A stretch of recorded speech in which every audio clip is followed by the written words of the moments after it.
As you probably realize, there are some people, even on your team, you just can't help. Let's talk about it. I'm Adrian from Adrian's Avenue, and I bring you information that's rich, relatable, and relevant that you can use every day in your leadership skills. Let's jump right into it. As a leader, it is within our calling, it is within our purpose to help as many people as we possibly can help. But sometimes we run into people that we just can't help. And we're going to discuss 3 different kinds of people that we just can't help. The first kind of person that we're going to talk about are the ones that don't think that they have a problem. This may stem from their background, from their family history, but they don't see anything wrong with what it is that they're doing. And so this is the first type of person that we're going to talk about. From their perspective, they think that there's nothing that needs to be fixed. Everything is okay from the way that they're doing it because this is the way that they're used to. This is actually their norm. And so they've not been exposed to something else. And so they don't think it's anything wrong with the way that they're doing things, even though there is something definitely wrong with the way that they're doing things. And so if they don't see it, they don't think that there's anything that needs to be fixed. Sometimes these type of people are negative. Sometimes they're defensive against however they're doing, whatever it is that they're doing, but they just don't feel that there's anything wrong. And so why is this even an issue? Why are we talking about it? Because there's nothing wrong with the way I'm doing this thing. Let me give you an example of what I'm talking about. Let's say if a person overeats to the point that it is unhealthy for them and they become obese.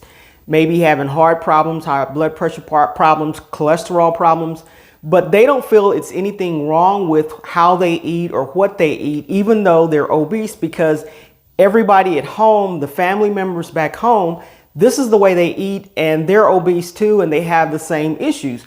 So this is their norm. They don't think it's anything wrong with the way that they eat, even though it's unhealthy for them. And so this is the type of person that you can't help because they can't see that they even need the help. The ones that don't think they have a problem can justify it. Sometimes they're defensive and very close-minded about any suggestions that you may have for them as far as resolving their issue because they simply don't think they have a problem. The next type of person we're going to talk about is the person who just doesn't want help. They don't want you to help them at all. And this type of person is caught in something that maybe feels good to them or they don't see it quite as bad. They're living in the moment and not seeing what it could possibly do to their future. But this type of person, they don't want the help right now. And if they don't want the help right now, they're not going to accept your help.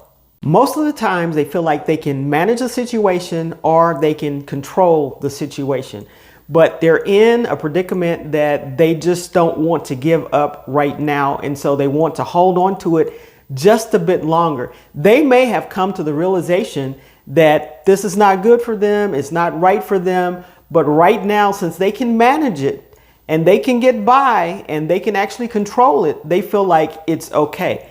Let me give you an example of this type of person. Let's say, because even in my own family, we've had alcoholics before in our family. And so this is something that a person wants to keep drinking to the point of being drunk and not knowing what it's doing to their liver or what it's doing to their brain.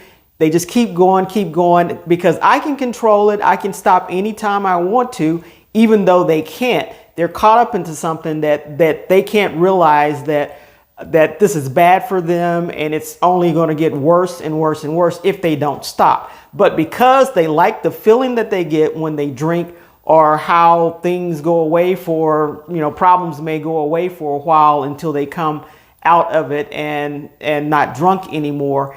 And normally they're very apologetic when this happens, but they feel like they can control it. So they don't want to give it up. And they realize, like I said, that it's not good for them. It's not healthy for them, but they're just not ready to give it up. And no matter what you say, no matter what you do, you're not going to affect a change in this type of person because they just don't want to change. Now, before I get to the very last person that we're going to talk about, let me help you. Hit that like button, hit the subscribe button so that you can be notified when the latest information comes out and you will get it right on time.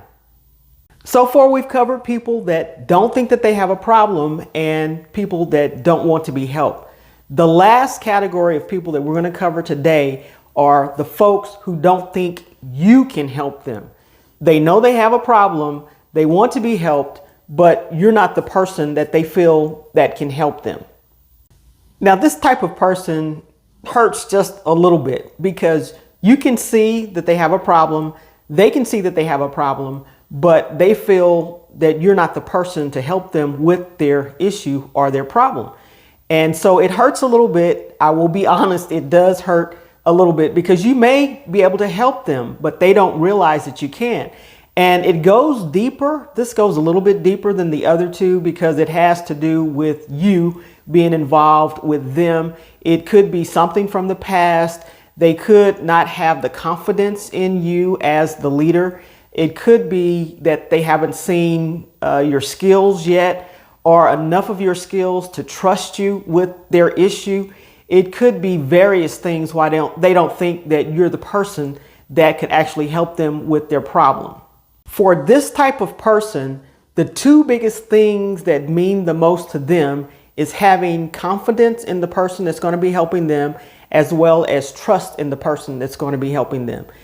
This is why some folks resolve to therapy over going to someone that they actually know to discuss their issues and problems with, because that third party is normally a professional, and it's normally someone that if you divulge your innermost heart to, it won't go any further than that. No one else will know about it. So they have that trust in that person. Plus, if it's a professional, they have the credentials that they have the confidence that this person could actually help them with their issue.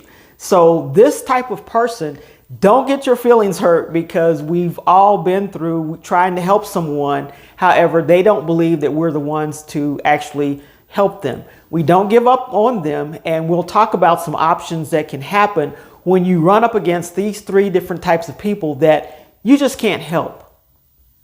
So what do you do when you run into the people that you just can't help?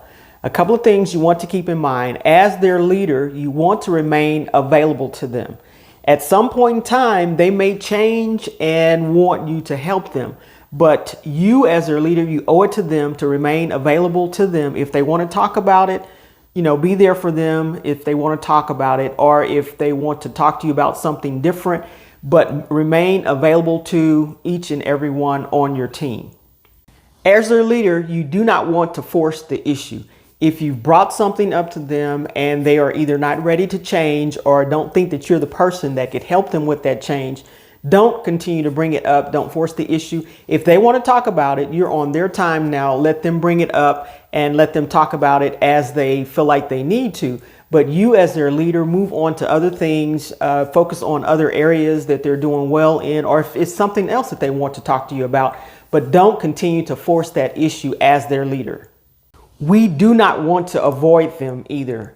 This is a very, very critical area because sometimes as leaders, we get in our feelings, and if somebody is not willing for us to help them, we just want to just kind of avoid the issue, avoid them. This is not the thing to do. Don't avoid them. Treat them just like they're a member of the team, just like everybody else on the team. Just treat them like that because you are setting an example for them. Don't treat them any differently than anybody else, but do not avoid the people that don't want to change. As leaders, we want to see as many people succeed as possible. So the thing that we can do possibly to help the people that right now just not ready to change is to offer other options. If it's something that you can offer them, reading a book or going to see someone, or if your company has a program that they can dial in and talk to, maybe these are some options that they feel more comfortable with and that could help them. But offer other options other than just coming to you or you putting a plan together for them, but give them some other ways that they can address these issues outside of you even being involved. But just know, and this is a good way of them knowing that you really care about their situation. You're not going to push the issue, but you care about them enough to give them another avenue to seek after to get help. Well, that's it.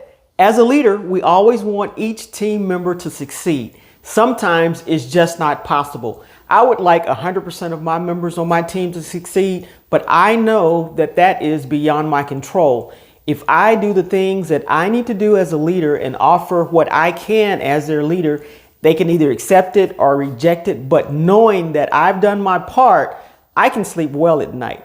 So there are some people, just know that they're not ready to change. You will not be able to change. Don't worry about it. Sometimes it stings a little, especially when you first discover that there's someone that you really want to help that has great potential, but they're just not getting it, and they won't let you help them. Bottom line is, when you've done your part, you have succeeded as a leader.